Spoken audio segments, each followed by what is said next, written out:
everybody. Welcome to Economics with the Honorable David M. Walker. My name is Nick Palavita. I'll be your moderator for today's conversation. And today we're going to be looking at energy policy and the Department of Energy in the United States. And the question is, should it be eliminated? Now, the vote came in from the Pod TV poll to be about, again, around 50%, a little more said no, it should not be eliminated, and 40% said yes, it should be eliminated. So what is it with eliminating these departments? Okay, it's more or less a justification for why we are spending all this money on these government institutions that are out there, and these agencies, basically giving them discretion. And with that, there's the U.S. budget, which we'll also highlight today later on, which every time I do my empirical analysis, the U.S. budget is not discussed in U.S. high schools, not discussed in middle school, not discussed in colleges, not discussed in law school, yet it represents 25% of every part of our economy. However, for whatever reason, it is available freely on the internet, yet it's ignored by the media, 25% of our GDP, and ignored by our educational institutions. So with that, we're going to bring in our friend from Los Angeles, California, a member of the Mega Society, hopefully an expert today on the U.S. budget, and see what he has to say with the energy policy in the United States of America, Rick Rosner. So, Rick, what are your thoughts on this energy? I'll just tell you the biggest surprise. I knew this before, but I'd forgotten this. But looking over the budget, the DOE is in charge of America's nuclear stockpile. Yeah. The U.S. and Russia each have about 1,600 nukes that are supposedly ready to throw at the other country if war breaks out. And keeping those things secure and operational is not something you can do away with. I remember a few years ago, there was that story about how at some missile silos, there was a specialized wrench, and there was only one for the whole country, and they had to keep FedExing the wrench from silo to silo. Yeah, but it's interesting how the budget will cover things that have nothing to do with the department. And with that, we're going to bring in our SME, otherwise known as subject matter expert in the area, who had to spend a lot of time with the budget that none of the rest of the country other than the U.S. Navy knows anything about. We're going to bring in the Honorable David M. Walker, the former Comptroller General of the United States. As we bathe in a sea of ignorance when it comes to the U.S. budget, we need to see a river of knowledge. David, welcome to your show. I don't know why the budget is not discussed in elementary school, middle school, high school, colleges, MBA schools. I went to all those, law schools, masters in tax programs, and frankly, not on the media at all.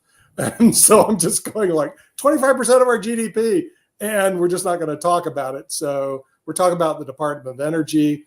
The reason I want to eliminate these departments is because I'm going, you need to, rather than just saying, hey, we have a job, we want to justify our jobs, we're creating huge amounts of debt. And the American public is totally unaware of what these people do. And are they even worth having? So what are your thoughts about the Department of Energy?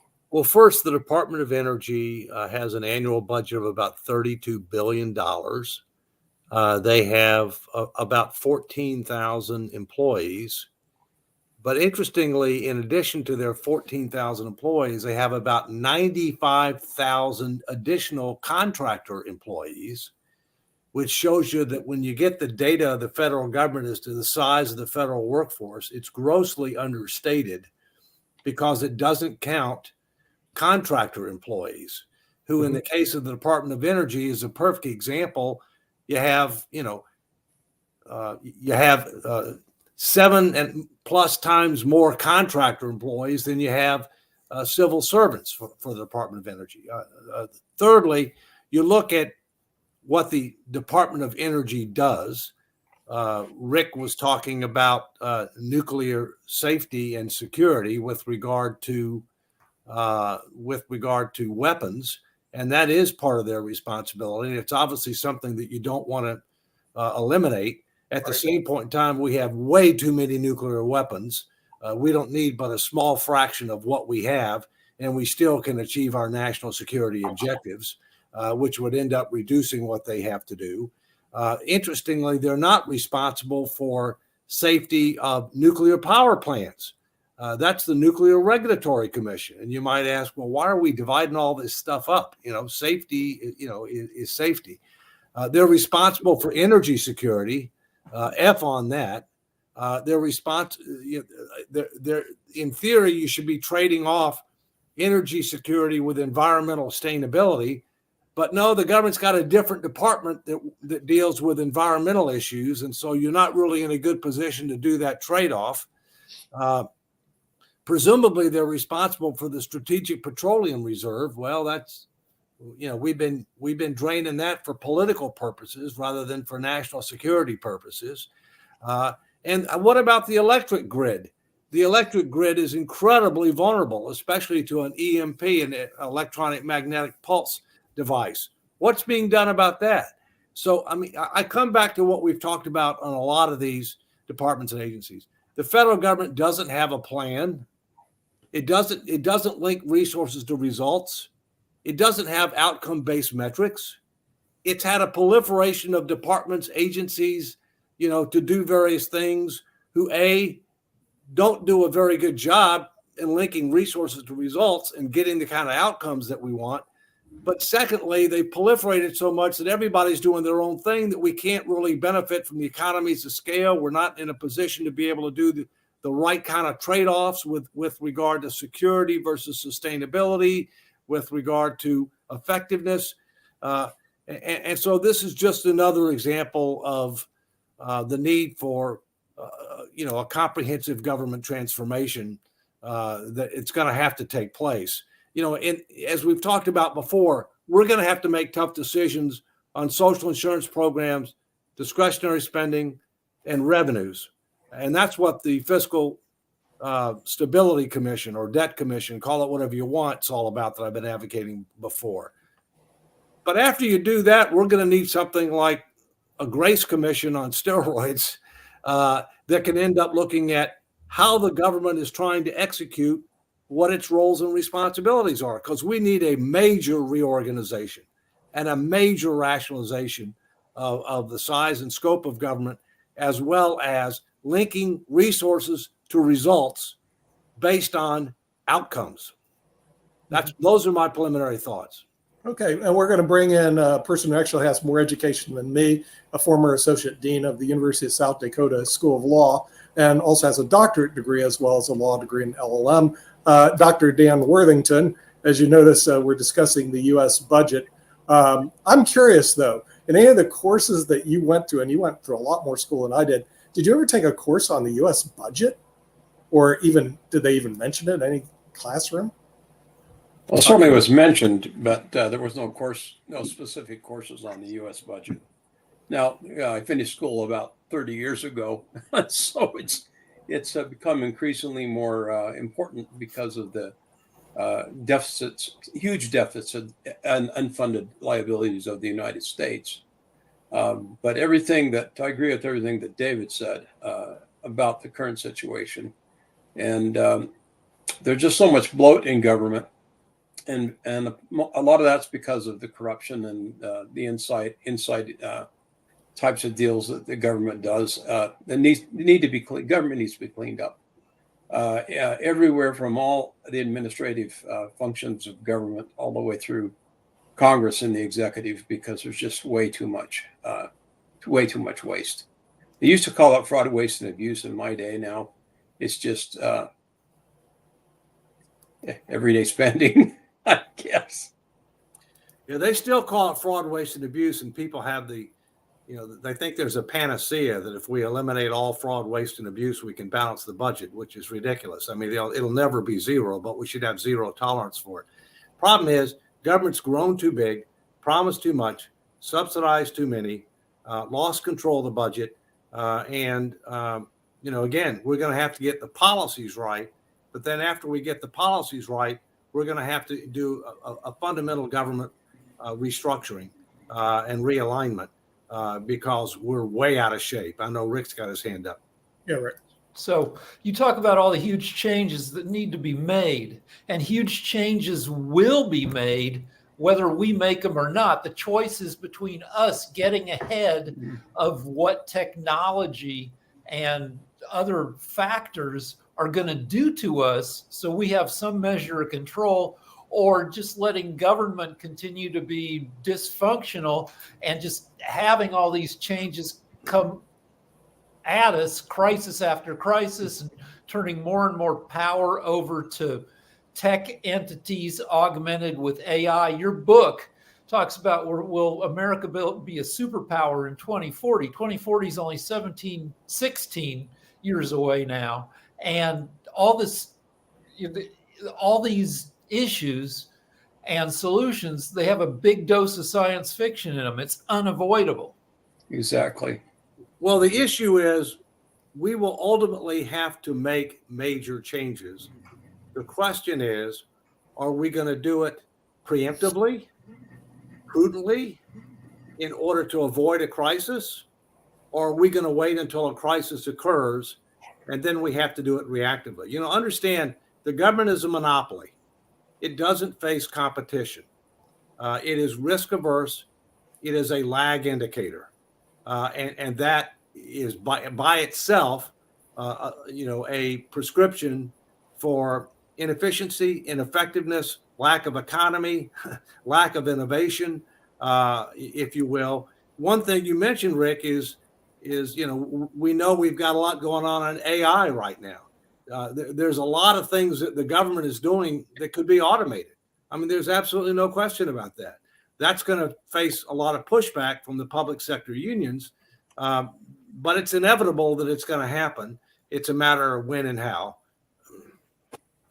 And the government is broken right now. This Congress is the least effective Congress in history. They've enacted 22 pieces of legislation. A functioning Congress enacts 100 to 300 pieces of legislation every year. And it's just not happening. Well, part of the problem is when you look at the data, Rick, we have to be careful because we do have a divided Congress right now. And, sometimes things get passed out of one branch and the other branch won't even take it up. And so it's important that when we're looking at the stats, that we look at them individually and collectively. In other words, one house can be much more effective than the other. But in the aggregate, we don't get anything done unless they end up passing both houses to get a presidential signature or override a presidential veto. But we're so polarized that they can't agree on just about anything.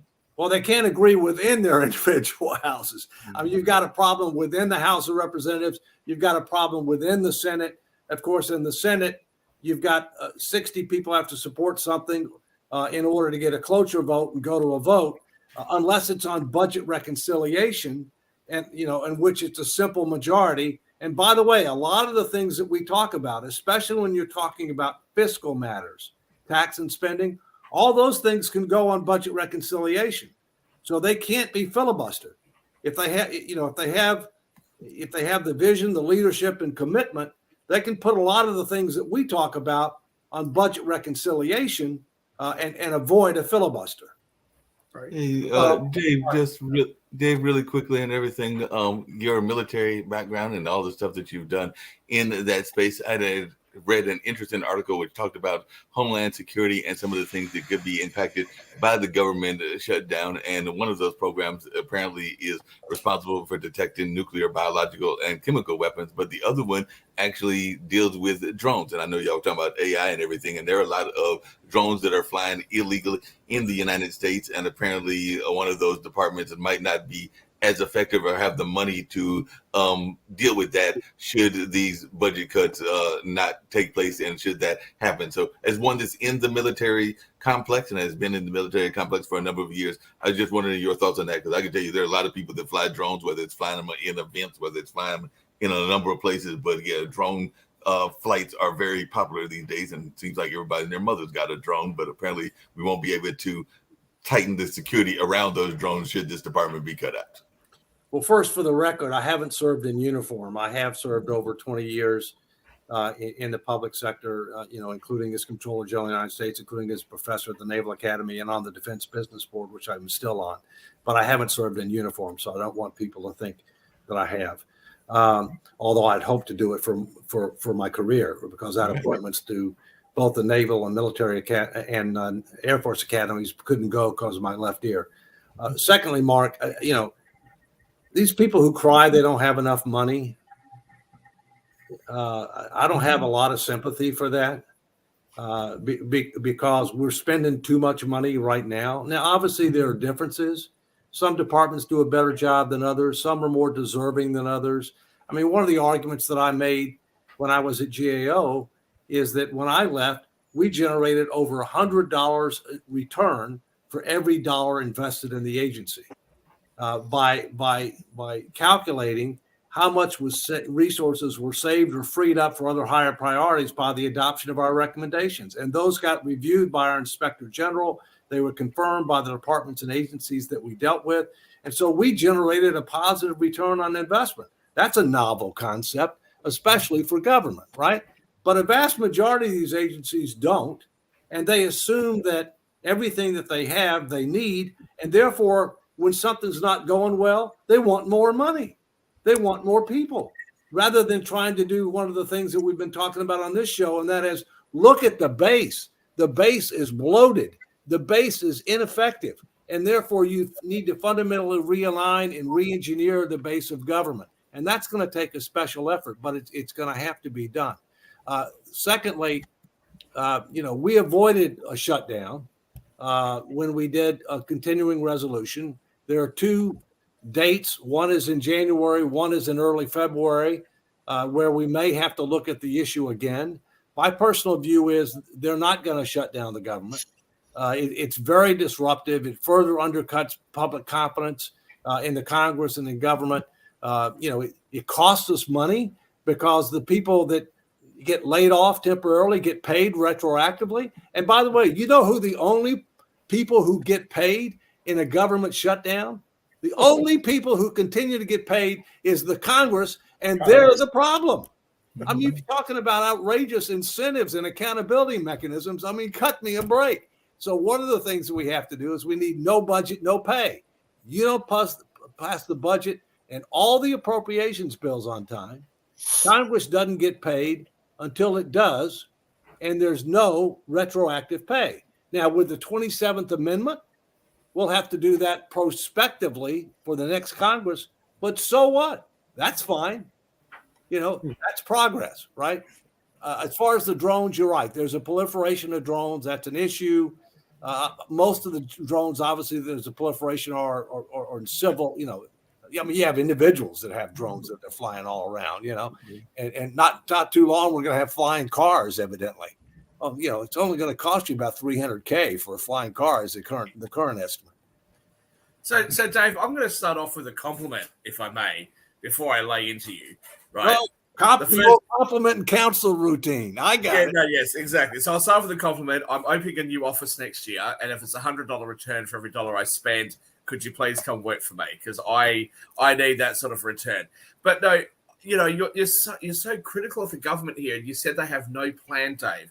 And I think that's unfair. I think I should inform you and the viewers of some of the plan, right? So the president has proposed $179 million for the Department of Energy's Office of Manufacturing and Energy Supply Chains, and $173 million for nuclear isotope research and development. Okay, $24 billion for national security in relation to that nuclear. That's fair enough. And $245 million to address the evolving physical and cyber threats. But see, you white guys missed the really important stuff, right? Because he has also requested $3.8 billion for the president's strong support for historically black colleges and universities and minority-serving institutions. So what do you think? Do you think the $3.8 billion should be spent on race issues when it comes to energy, or do you think it should be spent on defense? I think you've got it wrong, Dave. You're so critical of the government. You've missed it. Let me be clear, Shaquille. The government every year has a quote-unquote budget, okay? But the budget is all about money and people. It's not about outcomes. All right. And this is how much I want. This is what I want to use it for, but not what kind of results are we trying to achieve? How do we measure success? And by the way, the budget for the federal government's not really a budget, because when you look at what is controlled, the $1.5 trillion in tax expenditures aren't controlled. And of the direct spending, over 70% of the direct spending, we've written a blank check. It's called mandatory spending. So every year, they're actually only looking at less than 30% of direct spending. And when you combine direct spending with indirect spending, which is tax expenditures, the government controls less than 10% of annual expenditures. And that's called a budget. But my bigger point is they're not linking it to what are we trying to achieve and how do we measure success? What's working? What's not working? What should we kill? What should we cut? What should we increase? What should we start? You know, that's the kind of approach that we need to take, especially given how far out of whack. But I appreciate your points. Look, my point there really, while I was being facetious, but my point I there know really you are. I know that the politicians would seek to distract us on cultural issues rather than addressing the really important issues that actually matter. And a lot of the time, it's because if you try to sit down with the everyday person and discuss some of the issues that we've brought up here, they're not going to understand it. They can understand other things. Just like we've been saying now, I think, Dave, you and I have been on the shows now for a couple of years, and we've been talking about what happens when the interest rate goes up from 0% to 5%. Now it's at 5%. You've got $33 trillion in debt. That's $1.65 trillion in interest payments. So that's directly affecting the amount of money that the government can spend on things that are actually important to Americans. And this is the disgrace of it. If you were married to somebody who overspent their budget the way the US government did, you'd want a divorce, right?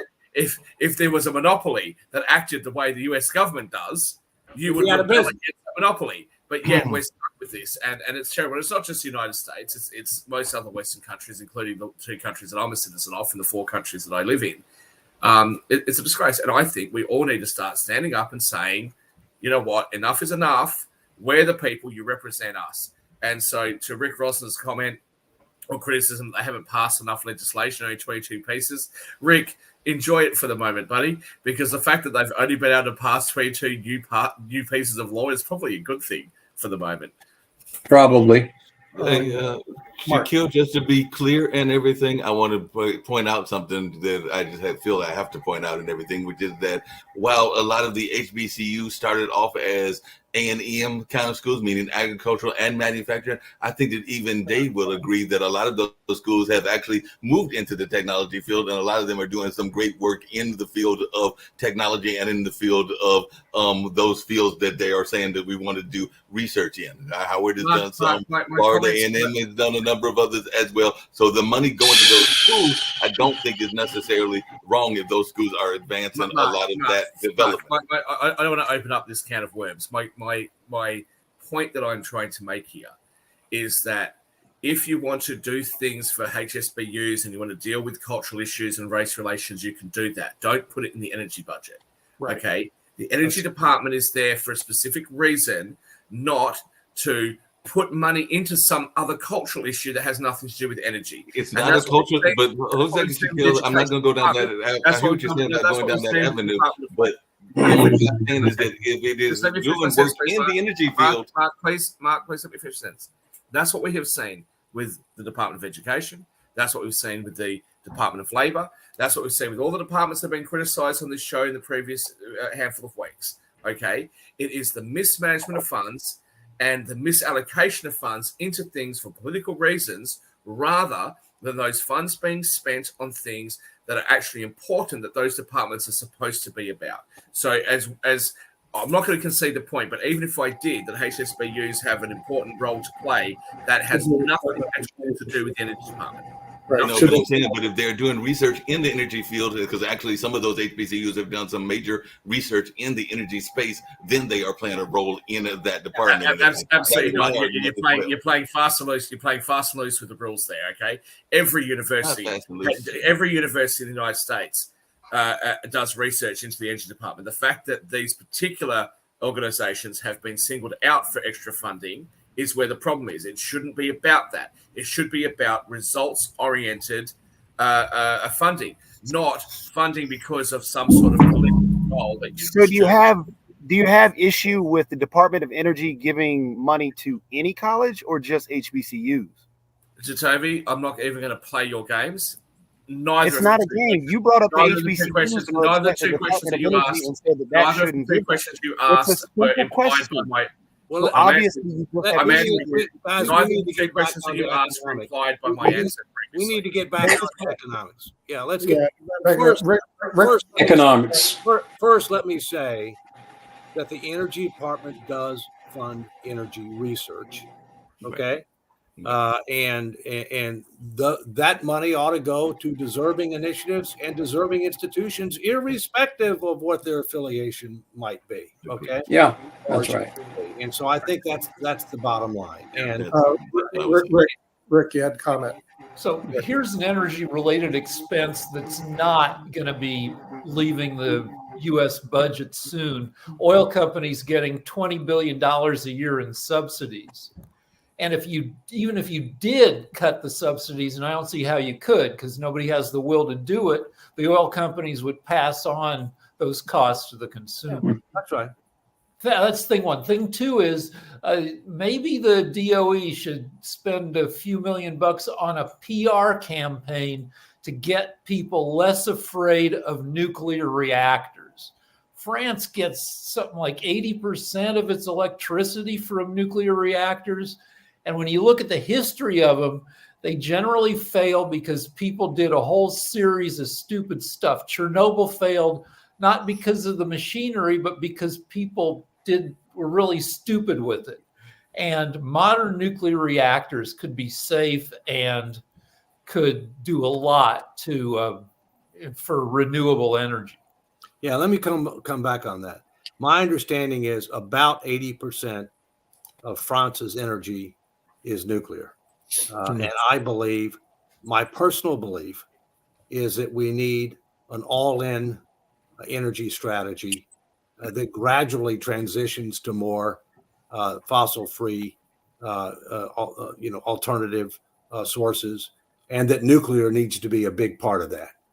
And I do think that there would need to be a major public education and engagement effort on that, because there's a lot of fear that's left over because of Chernobyl, because of 3 Mile Island, et cetera. But the advances that have taken place in the nuclear field are tremendous, and it's actually one of the cleanest and one of the safest, all things considered. And That's Bill got a Gates, quick question on what's happened with the oil and energy situation in the United States. We here in Australia, we do produce some oil, not very much compared to the globe. We here in Australia are currently paying for premium fuel. We're paying about $2 a litre, which in round figures is about $7 a gallon for you guys in the US. Now, why are we paying so much? We didn't used to pay that much. So why are we paying so much for it? Well, one of the reasons why is because the US decided that it's not going to, give any more drilling rights on federal lands and offshore, et cetera, et cetera. That means that there is a higher international demand on international oil, which drives prices up all over the board, which means that everybody in the world is paying more for it. But if there is some justification for that, I'm yet to hear it, because apparently the justification is that that's going to do something for the environment. Well, has oil usage decreased in the United States as a result of these policies? Of course not. All that's happening is the US is importing oil. So there's, of course, the environmental cost of shipping that oil over, as well as the fact that the oil is, as you just said, Dave, it's dirtier. It's not as clean as American oil. Now, Americans like to say they've got the cleanest oil on earth. I won't say it's the cleanest, but it certainly would be one of the cleanest forms of oil on earth. So why aren't they using it? and then you go and sell your strategic reserve, some of which went to China. It's not just the United States that's affected, it's the rest of the Western world and your allies and the rest of the world in general that are affected by bad policy from the leadership of the free world. The U.S. is producing more oil now than it ever has before. 2022 was a record. 2023 is a new record, and 2024 is expected to set yet another record. Biden kind of went back on his, campaign promises and is letting America produce a ton of energy, fossil fuel energy. Well, we got to be careful here, okay? Because it's easy to manipulate these statistics. Okay. The current administration is clearly anti-fossil fuels, okay? It's one thing to produce more from the wells that you already have. It's another thing to not allow additional wells and additional exploration. That's where the policy has really changed, okay? The bottom line is that we were energy independent in 2021. We are no longer energy independent. Yes, we may be producing more oil, but demand for oil around the world has increased, including in the United States. And it is a global market. There's no question about it. But what we do or what we fail to do has an impact on global prices, which is what Shaquille is saying. The other thing is that right now, there are many people who believe, including me, that we need to send a more effective signal to Iran, given their support of terrorism in the Middle East and around the world. And that might include doing something with regard to their oil infrastructure. But the reason that nothing has been done on that, in my view, is not only because of weakness from the administration, because they're concerned about what that would do to global oil prices. And believe it or not, 2024 is an election. And believe it or not, politicians tend to think about, well, what are the impacts of certain things going to be on my popularity and my electability in November of 2024? So just a few thoughts. With respect, I think Rick's hand up the longest, I think. Yeah. I think Jatovi's up. And Jacoby's up. Well, whatever. You do it, Nick. Right. You moderate. Hey, Jatovi. Oh, I thought it was Rick and then Shaq and then No, me. I went. I'll go around again. Okay, I was just going to ask because, I don't know, because Dave, you had just brought up in terms of what we would do in sending a message to Iran and their oil reserves. I don't know what that exactly would mean and how we would go about doing that. And then also in terms of the global demand skyrocketing, and that's going to be a constant for a while until we get off of the oil itself. I do agree with your approach about we need to get off of fossil fuels. And I don't know if that's, the same thing as what they're trying to do now in terms of moving towards less fossil fuels. But I agree with that approach is that's what we need to do. We have to get off of fossil fuels because the oil market, we can't continue to hook our wagon to oil. But again, I my curiosity was when you had stated that I got thrown, and when you had stated sending a message. What do you mean we would send? I'd be happy to answer that. Two things. It's going to take a lot longer to get off of fossil fuels than this administration is proposing. It's going to take a lot longer to go to EV vehicles than this administration is proposing. You've got to be a lot more realistic than they're being. Okay. So yes, climate change is real. Yes, man has something to do with climate change. Yes, fossil fuels, are not as clean as other alternatives, and we need to be moving. But we have to have an all-in strategy and a more realistic transition. With regard to Iran, there are things that you can do either through cyber, if you want to avoid kinetic, or through kinetic actions to get their attention. The fact is that the only thing that Iran respects, and most authoritarian regimes respect force. And the only thing that's going to get their attention is you hit them in the pocketbook, and that's economics. All right. If we end up continuing to hit munition supply warehouses for their proxies in the middle of nowhere, that's not going to get their attention because it doesn't hit them where it hurts. When we took out the head of their Revolutionary Guard, that got their attention. Okay, and so we have to recognize reality. Iran is the player who is funding and supporting all this instability in the Middle East. So I'd like to say a couple of things. One, with respect, Rick, yes, you're correct that the US is currently producing more oil than it has previously. But to me, that statement doesn't really matter too much because it's the same as saying when one person says we don't have enough young people being born, we have a very distressed marriage rate and a very low birth rate. And if the counter to that is yes, but we actually have more children today alive than we ever have had before, that's not really a counter to it. Yes, we do, but the issue still exists. I just want to come to Kia, one thing real quick on this. Putin's made a strong pitch just within the last 2 weeks that he wants women to have more kids because they have to feed him. He wants to. His target is 8. Oh God! I mean, no. And what do you think about that? But of course, he would. Look, I've just been in Africa, as you know, several times this year. And they have big families and they're very family oriented people and they generally are quite conservative in their viewpoints. We are falling behind, but that's a different debate. I just want to come back to you though, Dave, and I'm not actually being facetious now, having a crack at you. I just want to bring up something that you and I discussed on a previous show that I've discussed on many other shows, which is the idea of nation building and the idea of us intervening in other countries. Now, we've already got sanctions on Iran. A friend of mine showed me some pictures of Iran back in the 60s and 70s. It looks gorgeous. Looks like the kind of place you'd want to go for a holiday. It looks absolutely brilliant. Okay, the girls in the leadership and things like that.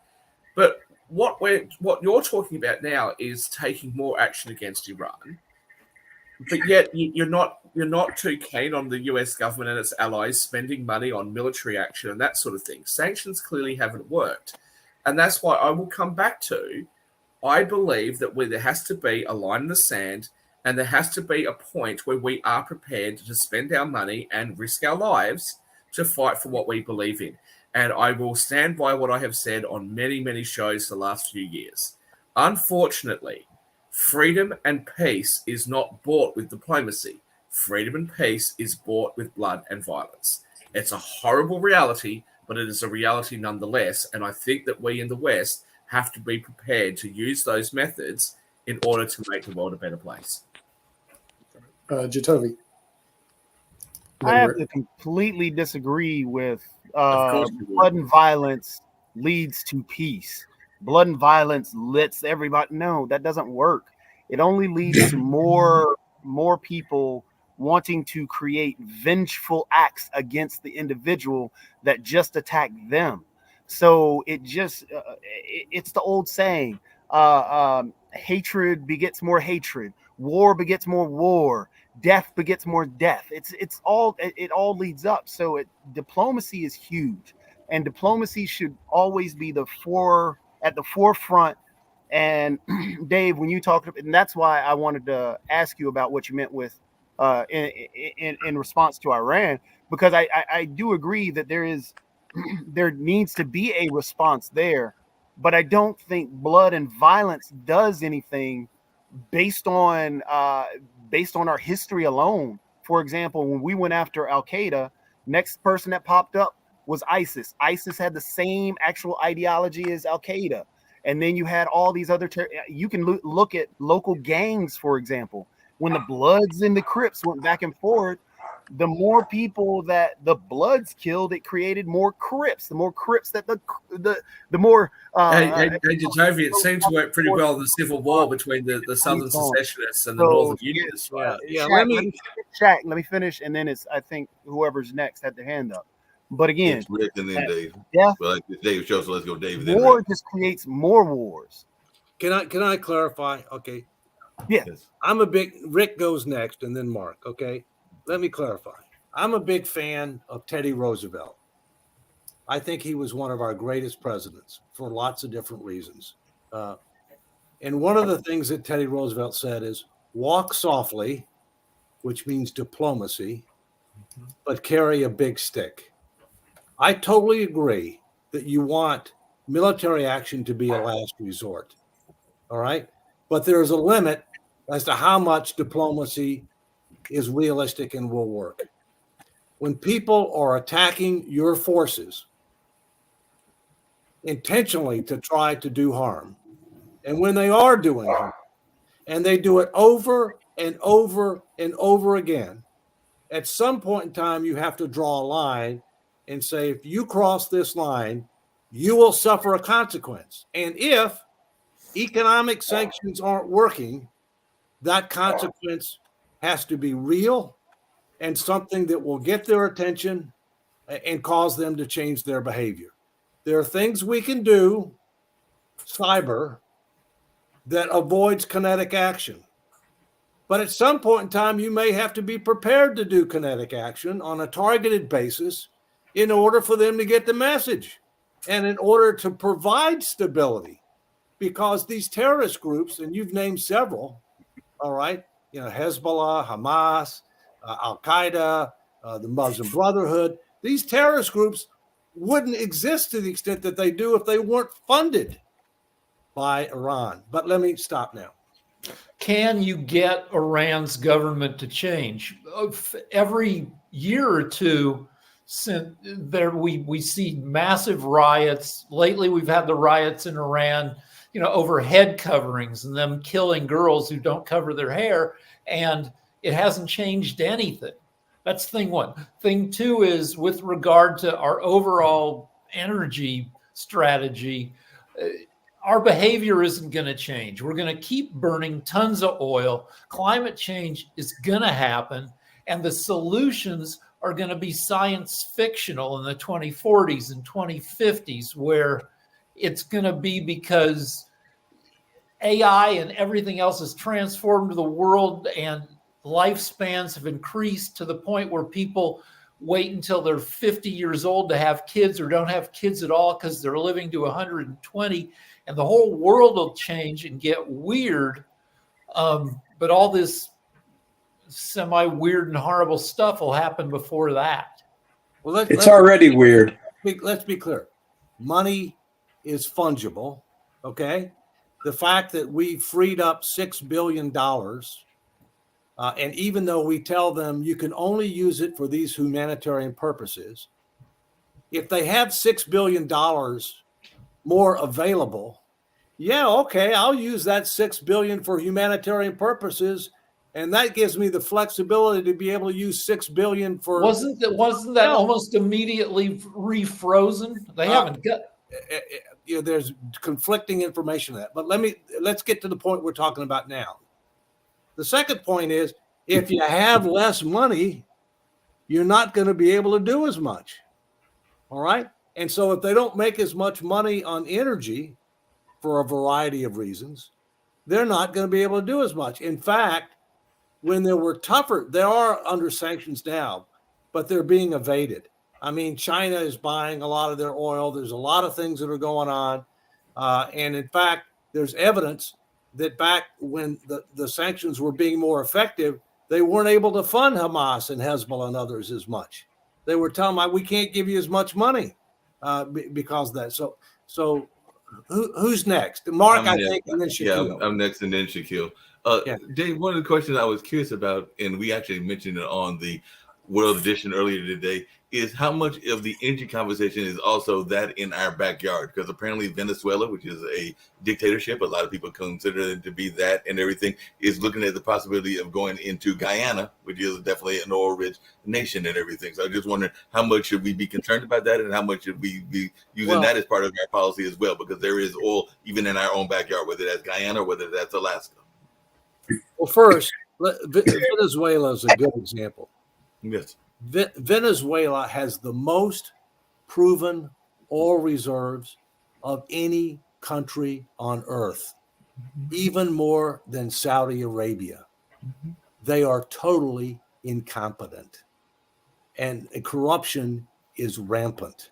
Okay, so Venezuela is the poster child of government ineptness, and a lot of the people that are crossing the southern border are doing it because they're leaving that country. Okay, the problem is there's a lot of people that are coming from countries like Venezuela, Nicaragua, Cuba, that are authoritarian, socialist / communist countries. Okay, and they don't like some of the trends that they're seeing in the United States. Because some of the things that are going on in this country, government getting bigger, taking more control, reducing your privacy, it's and your freedom. But the bottom line is, look, we've got plenty of energy sources, either ourselves and or among our allies. The last thing that we have to keep in mind is whether you're trying to provide energy security or whether you're trying to provide environmental sustainability, you just can't look at country by country. You got to look at the globe. We're never going to end up achieving our environmental objectives if China and India and Africa don't play. We're never going to get there, okay? And we're not going to be able to get where we want to get with regard to, energy policy, unless we look at it on a global basis. Because Dave, just as a quick follow-up, should we defend Guyana, which is definitely an ally of ours, if Venezuela is saying, because they just voted on Sunday, that they are wanting to invade part of that territory, not the entirety of Guyana, but definitely the oil-rich part of Guyana? And like you said, Venezuela already got. I guess, my point is that's in our hemisphere. One would think that we would have more of an interest in what's going on in our hemisphere, but I guess one of the questions that I would ask, because this is new to me, why the hell they got to invade Guyana? They've got the largest oil reserves in the world. And why does America have to import oil? Yeah, right. I mean, we shouldn't have to import oil. Okay, we shouldn't have to invade Guyana.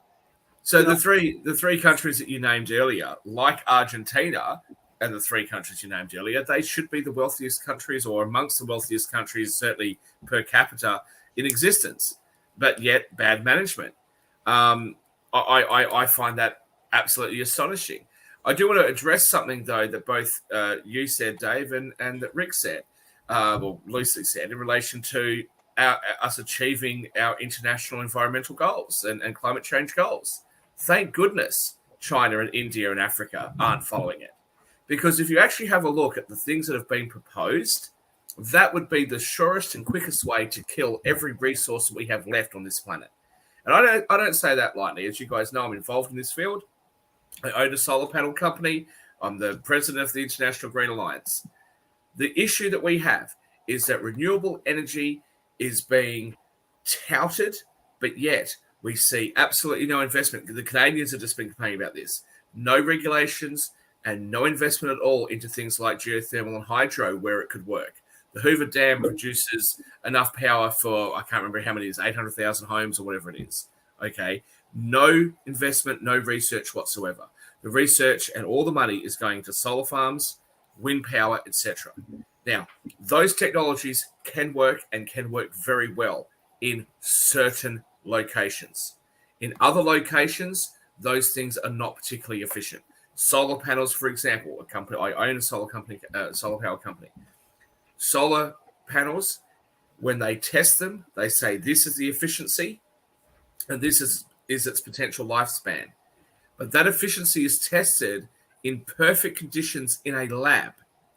So if you take those solar panels and put them in less ideal conditions, they're not going to perform as well. And oftentimes what we see is that the environmental cost, forget about the economic cost, the environmental cost of producing those panels is not repaid over that panel's expected life. This is something that we see all the time. And it's because of, again, politics and bad government. Rather than us saying solar panels are going to work really great in this location, wind farms are going to work really great in this other location, geothermal is going to be better somewhere else, nuclear is going to be better somewhere else, and hydro is going to be better somewhere else. And we're not doing that. And it's because a lot of that has to do with lobbying. And just last point, because I don't think Jatovi heard me, if it really is true, Jatovi, that violence begets violence. Why aren't the southern states of the United States still rebelling against the Unionists in the North? Why isn't the United Kingdom still rebelling against America after its War of Independence? If violence begets violence.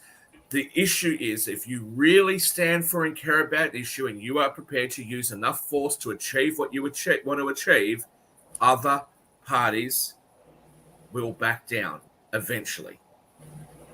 Rick. So 120 years ago, the major environmental problem in America's big cities was horse poop. There were hundreds of thousands of horses walking around. San Francisco and a different kind of poop now, but go ahead. So poop, horse pee, and dead horses just filled the streets. That was 6 inches deep. And they tried all these different solutions, couldn't get ahead of it. And the only thing that made it not a problem was the technology changed and the horses went away, replaced by cars. We're not going to change our behavior. We're going to keep burning fuel, whatever fuel is easiest and cheapest. And it's going to be technology that will change our lifestyles, that we will, as virtual reality in the 2040s, 2050s gets better, we'll spend more time at home. The population will drop because we'll be so involved in our entertainment that we won't, form families. But sadly, the solutions to these problems are not going to be behavioral. They're going to be science fictional when new technology kicks out the old dirty technology. Jacoby. And often, one more thing. Often the new technology looks cleaner, as Dave was saying, but it isn't. Like California got rid of grocery bags, replaced them with cloth bags at the Turns out if you do an analysis, those cloth bags create more pollution and waste than the plastic bags did. Yeah, but California also got rid of common sense, so Yeah, it's Toby's term to answer and everything. I also want him to introduce our new family member, the lovely dog. I was referring to the poop map in San Francisco that was unveiled last week. Go ahead, Jacoby. Just really quickly, I think Rick is honestly on the where the solution is, because it has to deal with technology, and where, Dave, you started out with the investment in education, because we can create these giant leaps and bounds in technology based on education. And that's where I think we can start to corner in. And I disagree that we have to do the whataboutism. Well, what if China's not focused on global warming? We shouldn't, I think. And I don't want to put words in your mouth. I don't think that's what you're saying, but I think we have to focus on it. And that's where we can be that leader on that area. To retort what just Shaq said, Shaq, there are still signs outside in North Carolina that talk about the South will rise again. So again, all these wars, all this hatred still begets hatred. It doesn't disappear, especially when you're going after an ideology. So even hold on. Can I finish? Shaq, let me finish. So just to say that, oh, well, this war happened, so that group has now disappeared. It's not. That group is still around. We still have problems. And again, nothing you have said in terms of, oh, well, this war happened, so therefore it's not happening. No, things are still happening bad. And that's because there are a lot of problems. If I were to go and attack my neighbor because they kicked my dog, you know what's going to happen? That neighbor's still going to do something against me again. Hate begets hate. We have to break that cycle. But to get back, I'm very grateful. I'm very grateful for the military that came before me. Let me get. Well, first, I believe strongly in leading by example and practicing what you preach. Okay, whether it's a country, whether it's an entity, or whether it's an individual, I believe strongly in that. But I think you have to be realistic in what you're trying to do and how you do it. One of the funniest cartoons that I've seen lately is this guy's out in front of this old shack out in the middle of nowhere, charging his EV vehicle. and he hears all this racket coming from behind this building. And so he goes behind the building and he sees there's a diesel generator that's generating the electricity that he's using to charge his car. Okay. Without understanding that, electricity's got to come from someplace. It's got to be generated from someplace. And you've got to have an adequate capability to produce and distribute, if you will, which we don't. All right. Secondly, in order to ultimately achieve our objectives, while we have to lead by example, we need to be realistic with regard to what we're trying to do, how we're trying to do it, and with regard to what time frame. But for us to succeed on a global basis, others have to come with us. Now, maybe they're not going to be leaders, they're going to be laggards, but they have to come with us. I want to mention one other thing, and then Nick, I respectfully request that next week what we do is we show my 7.5-minute talk that I sent to you, and that we end up having a conversation based on that. Last week, I gave a 7.5-minute speech before hundreds of state legislators from around the country on our deteriorating financial condition and what do we need to do to address it.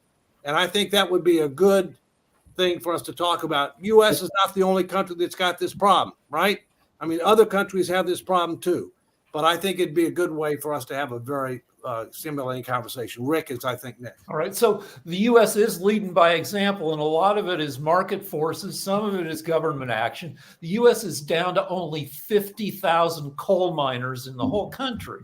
So we're stepping away from coal. And I think market forces will be helpful. The island of Venice, or it's a bunch of islands, one of the most beautiful cities in the world.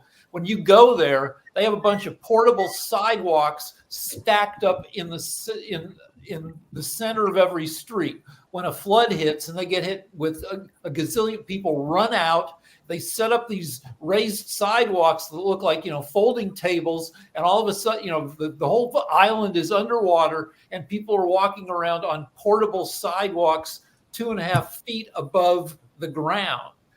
And you can buy a condo in the world's most beautiful city for less than you can buy a condo in Sherman Oaks because of the flooding.